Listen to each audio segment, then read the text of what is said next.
مسرع رفاي كوكين جنة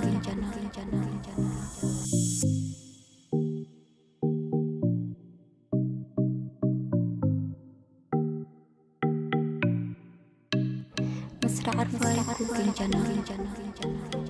السلام عليكم ورحمة الله تعالى وبركاته. سو دواada asxaabteeda kusoo dhawaada channelkayga Nasra Arfaayo Cooking Channel.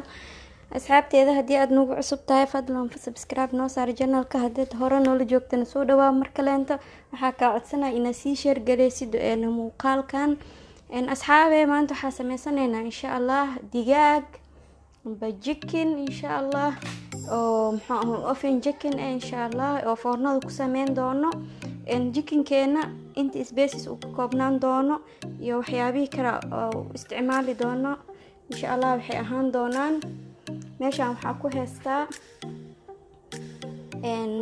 ku heystaa food color, meeshan waxaa ku heystaa sanjabiil shiidan, meeshan waxaa ku heystaa cusbo, meeshan waxaa ku heystaa filfil shiidan, meeshan waxaa ku heystaa xabaajiyaal isku dardar ah, meeshan waxaa ku heystaa maraq digaag qudaarta ka sameysan. haddii aad maraq digaaga neceb tahay waad ka deesan kartaa cusbada ku badso.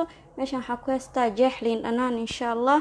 sidoo kale meeshan waxaa ku heystaa 3 qaando oo saliid ah, meeshan waxaa ku heystaa 2 qaando oo qaandada yarta oo soy sauce ah, meeshan waxaa ku heystaa 2 qaando oo apple cider amba tufaaxa qalka oo tufaaxa, meeshan waxaa ku heystaa xabad ukun iyo wax yar oo bur ah. sidoo kale meeshan waxaa ku heystaa waa digaagii oo aan soo dhaqay. bismillaah hadartan waxaa bilaabaneynaa hawsheena. asxaabi horta waxaa sameysan doonaa digaaga waxaan sameynaa sidaas u qalqala si hadhow waxyaabaha spacieska oo dhaxda iiga galo.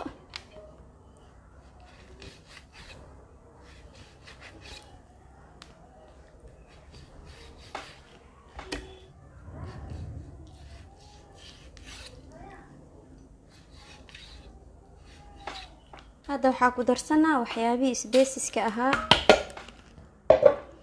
sidoo kale waxaa ku miiranaa jeexi liin dhanaanta ahaa. sidoo kale waxaa ku darsanaa qalka tufaaxa. ukunta waxaa sameynaa cadaanka waa ka bixinaa, jaalaha bis isticmaali doona insha Allah. cadaanka dhan waa ka bixiyay, jaalaha kaliya isticmaalay. sidoo kale waxaa ku darsanaa 3 qaando saliid aheed. sidoo kale waxaa ku darsanaa 2 qaando soy sauce. sidoo kale waxaa ku darsanaa kabsar caleen iyo toon aan soo tumay. haddana waxaa ku darsanaa 2 qaando oo bur ah, waa burka caadiga. hadeertaan digaagiyaa soo qaatay waa dhadhex gelinaa marka meelihii midida aad ku dilaacisay dhaxda ka geli.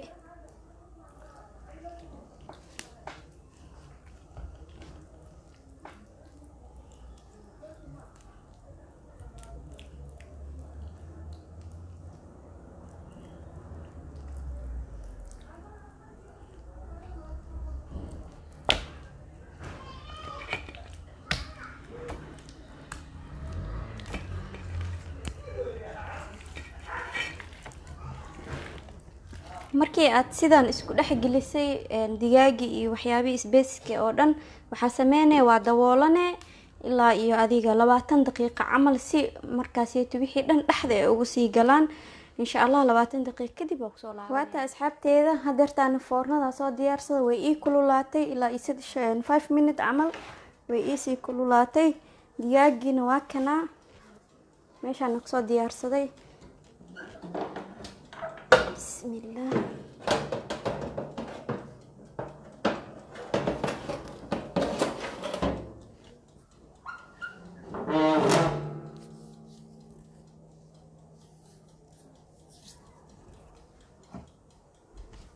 heerkulka waxaa u geeyay 200 muxuu ahaa isha kori hoos ay dalban.